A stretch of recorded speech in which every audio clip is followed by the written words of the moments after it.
friends, welcome to Premium Light Academy. We are here to talk about every photographer's favorite subject, gear.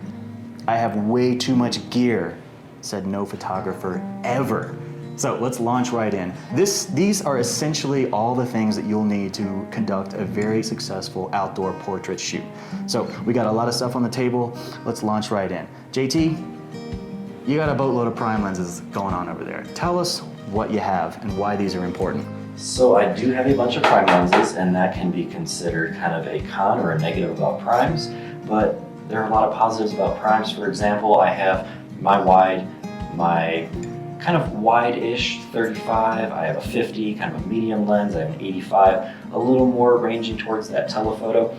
I'm personally a huge fan of primes, just the lens quality, we'll get into that here in a minute, but I have what I consider, when I go on a portrait shoot, the lens trifecta for portraits, usually a wide, a medium, and something close to a telephoto. So whenever I go on a shoot, I'm going to bring at least 3 of these 4 lenses, whether that be, the super wide, a medium, and a telephoto, or I zoom in a little bit. But I think it's important, bring more than one lens. I think we'll cover that every now and then. The lens will break mid-shoot, things happen, so. So let's say that you're just starting out. You have not yet purchased the entire smorgasbord of stuff that we have on the table here. You get your first camera. It's likely going to be that you have a 50mm lens. It's one of the most common lenses that we see in photography. Tell us a little bit about the 50. My understanding is that the 50mm lens is as close as we get to the human eye, to the focal length of how we see in reality. So why is that important? So, also known as the Nifty 50 or little pancake lens, the 50 is one of my favorite lenses, mostly because it is small. This thing takes up 2 inches on the front of my camera, even if I'm using a big bulky camera. Super lightweight. Again, you mentioned it is very close to the focal length that the human eye sees. I can do so much with this lens. I can get right up in someone's face, take a nice tight portrait. I can back way off and take a nice wide portrait or a wide landscape shot. This is just one of the most versatile lenses available, and it's one of my go-tos all the time. All right, cool. So we have prime lenses and we have zoom lenses. We're going to talk a little bit about the difference between primes and zooms. I tend to be more on the zoom side of things. I come from the landscape background, in which case I don't necessarily have the camera bag real estate to carry one specific lens for each sort of property. So I tend to run zoom lenses. I would say my go-to portrait lens of all time is going to be the 70 to 200mm. This is a huge workhorse. You probably see this lens all the time if you're watching TV, people on the side, lines shooting the Super Bowl, everything else. It also happens to be a really outstanding portrait lens because it gives you that beautiful range, 70 to 200mm. This is the type of lens that you use to create that shallow depth of field, that buttery out of focus background that everybody wants to get when they shoot portraits. However, common knowledge would think that we need to have a telephoto lens in order to get that out of focus background, but you can in fact get that with the prime lenses as well. So that's a bit of a misconception, and I think people who are just starting out, they're like, oh my gosh, I gotta get this telephoto lens so I can get that cool out of focus backdrop, but you can in fact achieve that exact quality using prime lenses, even wide angle prime lenses. And as these lessons continue down the line and we get to shooting on location, JT is gonna demonstrate that very beautifully, I might add. So, I'd also add an iPhone. You can also get that beautiful creamy background on an iPhone. This Another lesson. machine right here is going to make literally everything on the table obsolete. In 20 years, everybody will just have that thing right there. And that's all you'll need. Maybe even 5. Maybe even 5, I don't know. Who Until knows? then, we have all this cool Till gear to then, talk about. We've got all this awesomeness. All right, so we've kind of gone over a couple of the lens basics. I feel like people love to get tied up in gear, and that's really cool. I shoot with a very old camera. This is a Canon 5DSR. This is probably 7 or 8 years old at this point. JT's running a little bit of a newer system. But I think while we're at it, Canon, Sony, Nikon, JT, who makes the best camera? Yes. All of the above, right? I think people tend to get really tied up in brand association. Oh, Sony does this and low light, and Nikon does this and they're super tough, and Canon has great color space. Honestly, a very wise photographer, Chase Jarvis, I believe, I'm gonna attribute this quote, once said, oh my God, the cat's going. There's the cat. Eve has her opinion too. We should bring the cat up on the table. I don't know. Like you Just said, go you grab her and Nikon. All cats love a good squeeze. Yeah. This is why we can't do one solid take at Premium Light Academy. We always have an adorable little interruption Easy. from Yes. our lovely mascot. No. She just can't be quiet. No. I hate cameras. I love cameras. Would you like to get on the table, dear? I love food and sleeping. Sleeping is her favorite for kisses. sure. Oh, I know, honey. Oh my gosh. I know, honey bunny. All right. So it literally doesn't matter. I mean, cameras have evolved so spectacularly in the last even 10 years that it's virtually impossible to take a bad picture. The algorithms, the color space, the toughness, the dynamic range, there's so many qualities that you have in these amazing new cameras that it doesn't really matter what you're shooting with. Don't get tied up in the brand. Don't get locked down on one versus the other. I mean, it's fun to kind of be like, hey, Nikon, that's silly. But honestly, at the end of the day, the most important tool that you have is your education and how much you know about photography. And that's why we're here. I know with gear we throw shade back and forth with Canon and Nikon, but Canon images are still amazing. I still love what I shoot on. I could, pick up your camera and hopefully make some good images. Maybe not so much with an iPhone because I don't know iPhones that much, but it's still, you can take amazing images with an iPhone if you know the basics of portrait photography. Exactly. And that's what we're here to teach. We want to make sure that we deliver the fundamentals so that no matter what camera you have, you're going to be successful whenever you go out. We have, of course, the most important lens on the table, the 28-135, which is of course perfectly practical, as it does in fact hold delicious amounts of wine. Cheers. Cheers. So for the new photographer, this might be a little intimidating. We have some really expensive equipment here. We've got multiple lenses. And I do want to play the angel's advocate and kind of ask for the beginner, both modeling and as a photographer, where do we begin? Because this is a lot. So if you are you want to shoot a beautiful portrait, you know that, we're doing portrait photography. And you're on location and you're starting with something. What are you starting with? What is your... I would say the 50mm lens is the all-time best beginner lens to have because it is, again, as most equivalent to the regular human eye as we can get. And it forces is a strong word, it coerces you to think creatively. Yes. You have to zoom with your feet, as they say. If you want to get wide, you use your feet and you back up. You want to get close, you use your feet, you get a little closer. It actually presents beautiful limitations on the artist, and it enables us, or it requires us, to be more creative. Yeah, baby. Love that background noise. I think that's a great answer, and it definitely answers on the photography side. And for the model side, how can they make sure that all of their poses and everything that they are gearing towards the camera fits that? Yeah, that brings up a really, really great point. I feel like there are a lot of there's a disconnect between the knowledge that photographers have and the knowledge that models have. When a model doesn't know what each of these lenses do, when a model, he or she, is completely clueless as to what a photographer has in his or her hands, then we have a bit of a disconnect, we have a bit of a problem. And at that point, it's up to the photographer to very, very distinctly communicate, okay, I'm coming in a little tighter, this is gonna be a headshot, or I'm a lot wider, this is gonna be a medium shot, or I'm way back and this is gonna be your entire body. Now, if a model knows what all of these lenses do, then she can be like, all right, you've got a 50mm lens. This looks like it's gonna be about waist up. I can kind of really re-coordinate my movements to play to that specific lens. And that would be incredibly helpful if all models really knew the different types of equipment that we were using.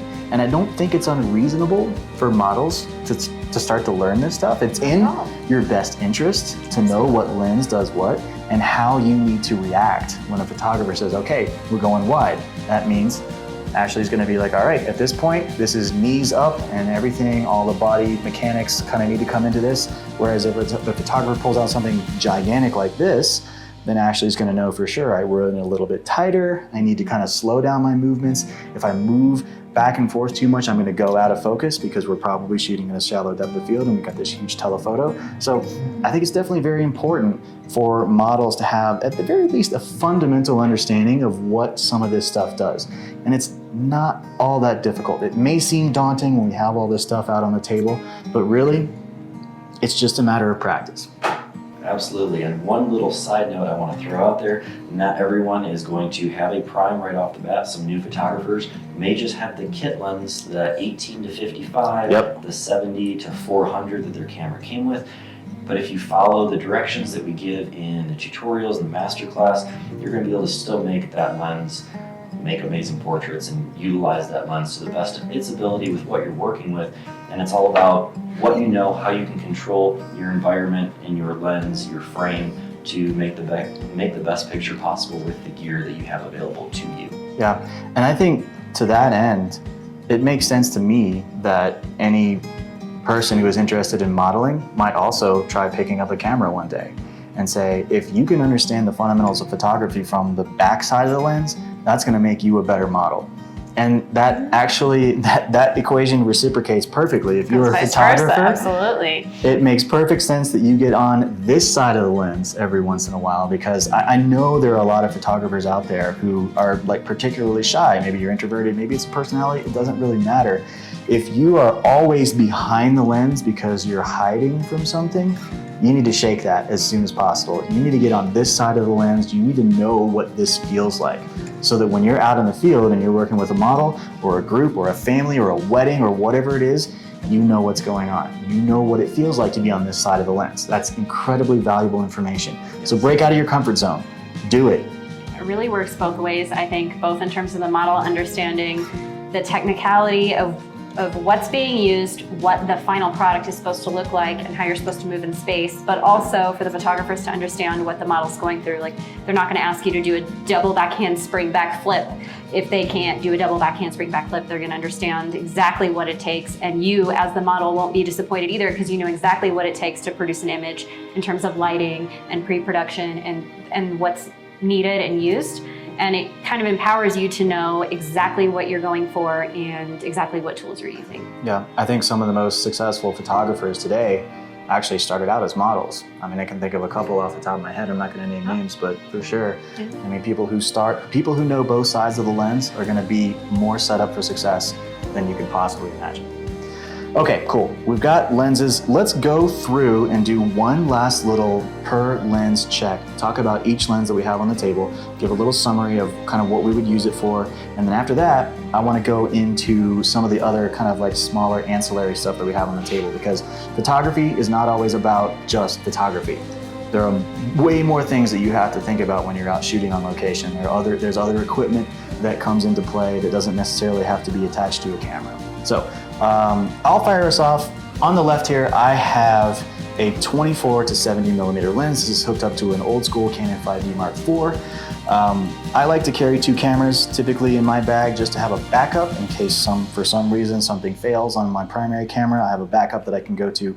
The 24 to 70 is what I would consider to be one of the most versatile lenses of all time. It gives you a really great wide angle shot, and it also comes through and hits that perfect, beautiful 50 millimeter, which gives us the human eye equivalent. And then we can go almost a telephoto with 70 millimeters, and this starts to get into the kind of beautiful out of focus background, shallow depth of field, pretty much close to a telephoto shot. Not quite, it's in that range, but this is a really, really, really versatile lens. I know a lot of wedding photographers tend to come in with this lens, and it's definitely really, really excellent for portraits. Moving right along, the 70 to 200. This is one of the all-time greatest workhorse lenses when it comes to portraits, because it enables you to get in nice and tight. We talk about the headshot. The headshot is one of the most important facets of all portrait photography. We got our cat coming in again. Don't worry, pay no attention to the man behind the corner. But basically we have, bring her on screen. She's upset she's not on screen. Hi, honey. Here, oh, that's right. Are you sad that you're not getting your picture taken as well? Leave it to the cat. You're right in the middle. You're rolling through. You're like, yeah, 70, 200. Here we go. Oh, the cat's here. It's okay. That's authenticity right there. But the 7200, again, it's one of the greatest workhorses that you could possibly imagine. It enables you to get that very, very important headshot. And we're going to be talking a lot about headshots in future episodes for Premium Light Academy. So be sure to check back for that, because the headshot is absolutely at the foundation of all portrait photography. Cat tail. All right, adorable kitty cats notwithstanding, let's move along to the 70 to 200 millimeter lens. This is what I would consider to be a very strong workhorse in the portrait photography world. It gives you that beautiful range from 70 millimeters to 200 millimeters, which is where we start seeing a little bit tighter. You can kind of come in chest high, and you can really even come in on a tight headshot, and that's where you get that beautiful out of focus backdrop. Headshots are definitely a major part of portrait photography, and we're going to be doing a lot of headshot tutorials in the future, so be sure to check back on those as soon as possible. In the meantime, the 7200 definitely gives you a lot of range and a lot of really great capability to create those surrealistic out of focus backdrop pictures. So that's a quick rundown on the zoom section. When we kick it over to the prime lenses, it looks like we've got a big old fat 85 sitting in front of JT's Nikon equipment there. So JT, tell us about 85. So we have the 85. This is probably my favorite portrait lens that comes in kind of a close first or second with the 50, but I love the 85 prime. This happens to be a 1.4. You can really open up that aperture, get that very shallow depth of field, and I find this lens to be kind of competitive with your 70 to 200, right in that nice little range at the beginning. But you can still back off and still take some wide shots with it if you would like. Then moving on to the 50 that we kind of talked about a little bit before, the nifty 50 little pancake lens, super small, super versatile. Again, this one is a 1.4. They come in 1.82, but again, very wide open aperture. You can get a very shallow depth of field for that, blown out background that's super smooth. And then moving on to my 35, which is also a 1.4. And yes, as we mentioned before, you can get that super shallow depth of field if you move closer to your subject, even with a wide angle lens, open up that aperture, and it all has to do with your subject to camera ratio. But we'll talk about that more in the class. And then moving on again to the super wide 14 millimeter, very close to a fisheye. This is a rectilinear lens, which basically is a fancy way of saying it has a little piece of glass in there that makes it not a fisheye. It's just a super wide lens. You still get that little bit of distortion, so if you keep your subject towards the middle of the frame, you won't get a distorted head. But I love my primes. I love that ability to really open that aperture up to 1.4, 1.8, and keep that ability to get that shallow depth of field, even with a super wide angle lens. So I'm curious, the 14 millimeter is not what you would typically consider to be a normal and or ideal portrait lens. So I'm very curious to see how that comes into play when we get out in the field and start shooting our pictures. I feel like in the right hands, it's gonna be brilliant, but it also has the capability to be just terrible. So we were running a fine line on that lens on the end there, but I'm really excited to see what we can come up with that wide of a lens in the portrait spectrum. Don't discount the outliers, for sure. So again, playing angel's advocate here, I see a lot of things other than the cameras and lenses. So what else did you bring to prepare from the photographer's aspect for the photo shoot? All right, I'll start us off. I think the number one most important thing that you can bring with you on any photo shoot, and this doesn't have to be for photography, it can be for in life in general, is sunscreen. This is the single most important thing in your bag aside from your actual camera that you're going to use to take pictures. Make sure you bring sunscreen. Wear sunscreen. Do not challenge the sun. You will lose every time. Take care of yourself. Take care of your skin. Don't be that guy who's like, I don't need to wear sunscreen. We're dermatologists now, basically. We're dermatologists. Yeah. Wear your sunscreen. I'm invincible. I don't need sunscreen. No, you're not. No one is invincible. But you will lose every battle against the sun for the rest of your life. If you want to stay youthful and healthy, always bring your sunscreen. Okay. Next up, so I would really like to talk about being prepared, and that is usually bringing two of everything. So I never leave home with less than 2 batteries. It's great to have an extra memory card. Never leave home with one lens cleaning cloth. Almost everything, if you can afford to have 2 of it, I would at least have 2. I usually bring 3, 4, 5 batteries with me because you never know when one's gonna be a dud, it just happens to die. I've had a lens happen to die in the middle of a shoot. I don't know what happened, maybe it got bumped. But this lens is essentially out of the equation now. We'll talk about that at another point. But I had a backup lens. I had a 50, I had a 14, I had the 28 that we're shooting on for this video, and my 85, so that I did not leave the photo shoot without a photo. And the same can be said for cards, batteries, camera bodies, everything else. Yes, most assuredly. So I have a little miniature tripod here on the table, and this is not necessarily something that you would bring on a typical portrait shoot, but this is here as a reminder that it is very important for any photographer to bring a tripod when you go out on a shoot. Now, tripods aren't necessarily what you're going to use when you're shooting portraits. I typically wouldn't hook a tripod up to this lens if you're kind of actively running around shooting, but a tripod is really great to have because it enables you to shoot maybe a little snippet of video, or it maybe enables you to do kind of a longer exposure or do something a little outside of the creative norm. Both of our tripods are actually used up right now, shooting wonderful camera A and camera B. So we've got primary camera, we've got B-roll. So our tripods are actively working for us right now, which is another reason why you should always have a tripod. So this little baby right here is telling us, always bring a tripod. It'll come in handy. Trust me, you'll be glad you brought it.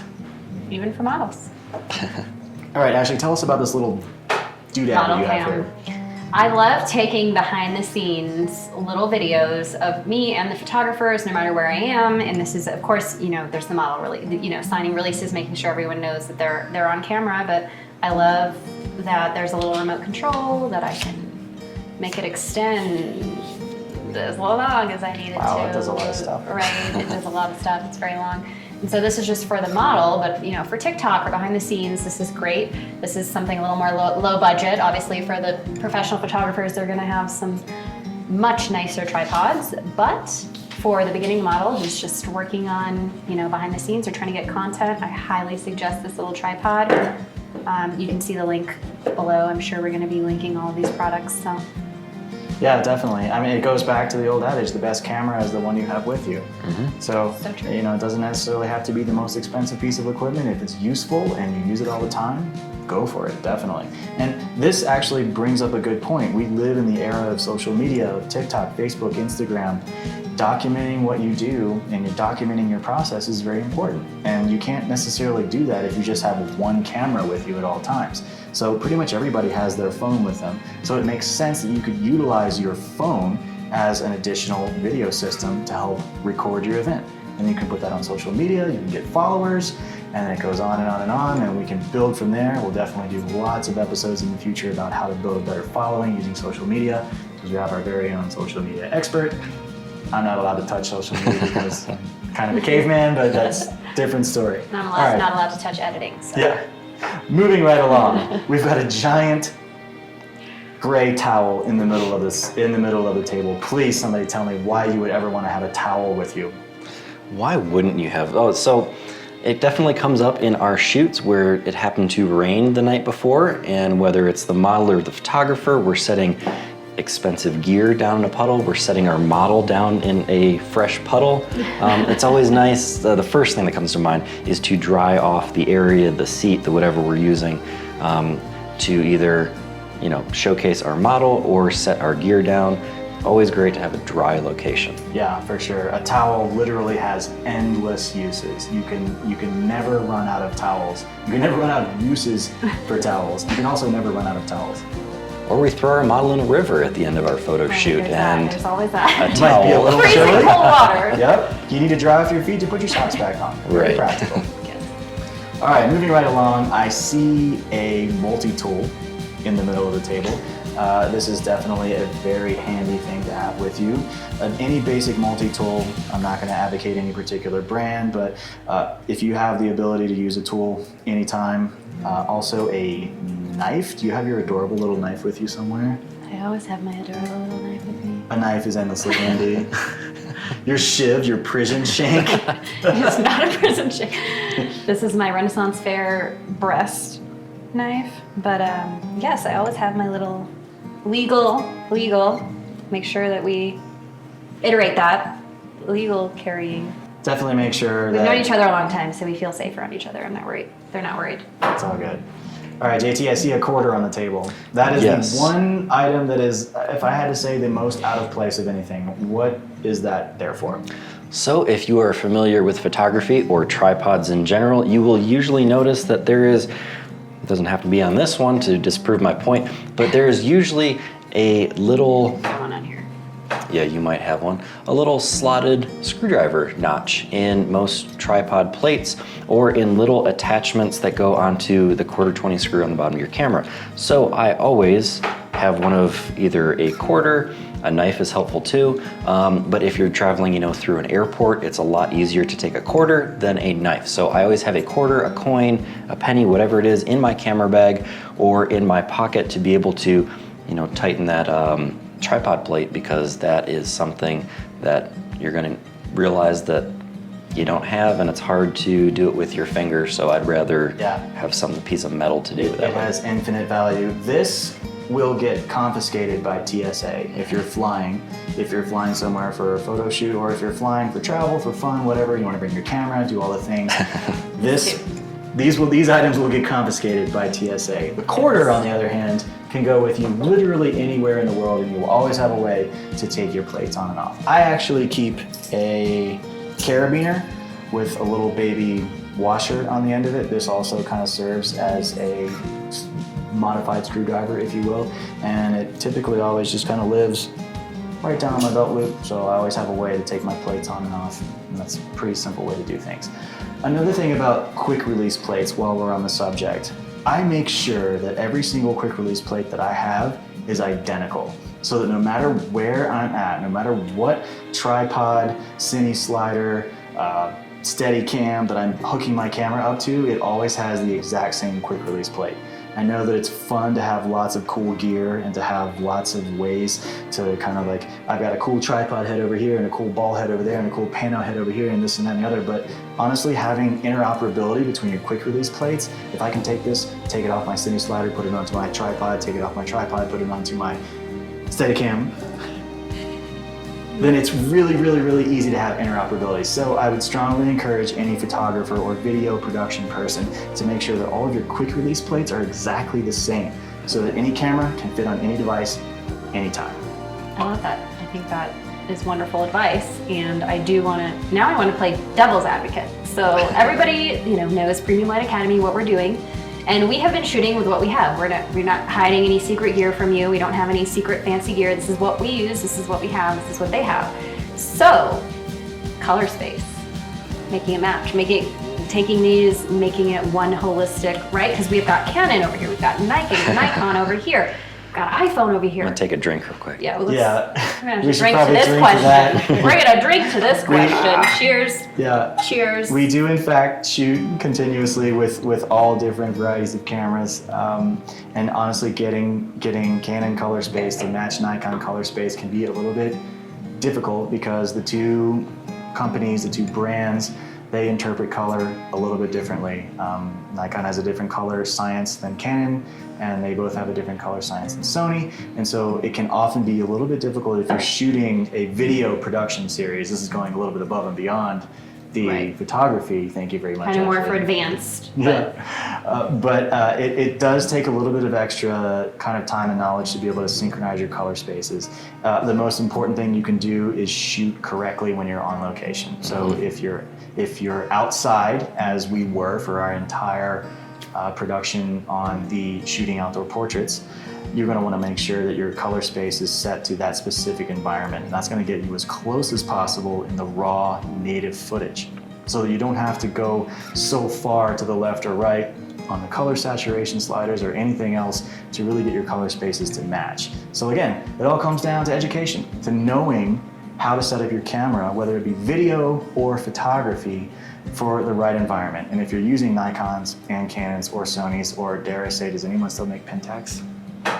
Yeah, I don't Maybe. know. I don't Or maybe know. like a red, an Ari, a Black Magic. Oh, now you're getting Doesn't Hollywood matter. on us. Yeah, we're getting Hollywood. Doesn't- One day we'll do that. I'm One gonna day. take another drink. Yeah. I guess my purpose for asking was that I was hoping you were going to lead us, which you did, to It's the knowledge and not the camera, and that you can always make those color spaces match. But no, you can start. We started with Nikons and Canons and iPhone, and you don't need $20,000 of equipment. Although if you have that, good for you. Congratulations. To Send start. us an email. Send us an email. We'd love to hear from you. But you can start with Nikon and with Canon and create incredible images. And I think that also that can be applied to the beginner versus the pro scale as well. We've been buying camera equipment for a lot of years now. We've gotten a little hoity-toity on our glass and our lenses and our camera equipment. But honestly, if you're just starting out and you have, as we mentioned earlier, a kit, a basic kind of fundamental camera that you buy, it comes with an 18 to 55 millimeter lens. Maybe it's got another little zoom lens with it. You can still achieve great things with that camera as long as you have the right knowledge. And if you're here listening to us, you're in the right place, because knowledge is what we're all about. We are going to give you everything you need to know to create the best images you can possibly imagine using any amount of equipment that you may have. I love it. We all just stopped talking. That's a great conclusion. All right, Cut to logo. all right, we don't want to take up too much more of your time, and you're eager to get to the other lessons to where we actually go outside and shoot real pictures. We're not just a bunch of gear snobs. We are, but we're not. Another thing to take note of, one thing that we didn't mention the entire time is actually hydration. Make sure you bring a water bottle to every shoot. These are endlessly useful. You can actually use them for more than just drinking. If you have to clean something up, it actually works perfectly well with a towel. Always bring a towel, or 2, or 5, doesn't matter. In any regard, this is all of us from Premium Light Academy. We have had a great time talking about gear. We're gonna do lots more of these because we know photographers love their gear, and so do we. In the meantime, we'll see you in the next lesson. Cheers. Why don't you bring your little iPhone jigger and be like, look what I have. Cattail. So moving right along, JT's gonna talk a little bit about prime lenses. Uh-oh. Let me get this. Do you need to get locked in a bedroom? Oh, that's okay. I literally was hiccuping twice while you said I'm that. like still breathing hard from coming up the stairs, so we can start that. We can start I'm that. sorry, I was No, like it's okay. trying to mask it, but I'm pretty actually sure really- you could. What are you doing? You're so crazy. She loves the telephoto lenses. Yeah. The importance of not getting hung up on the latest and greatest gear. People have been shooting incredible, insane, amazing photographs for 100 years. And 50 years ago, when people were running around with little Leicas shooting film, they didn't have the latest and greatest digital cameras, and they still captured incredible images. So it's all about knowledge above gear. She's like, this is where I would eat my cat food if you could just pour it right in there for me. If the latest and greatest camera was the only camera that was ever going to give you a great picture, we would have zero history of great pictures in photography.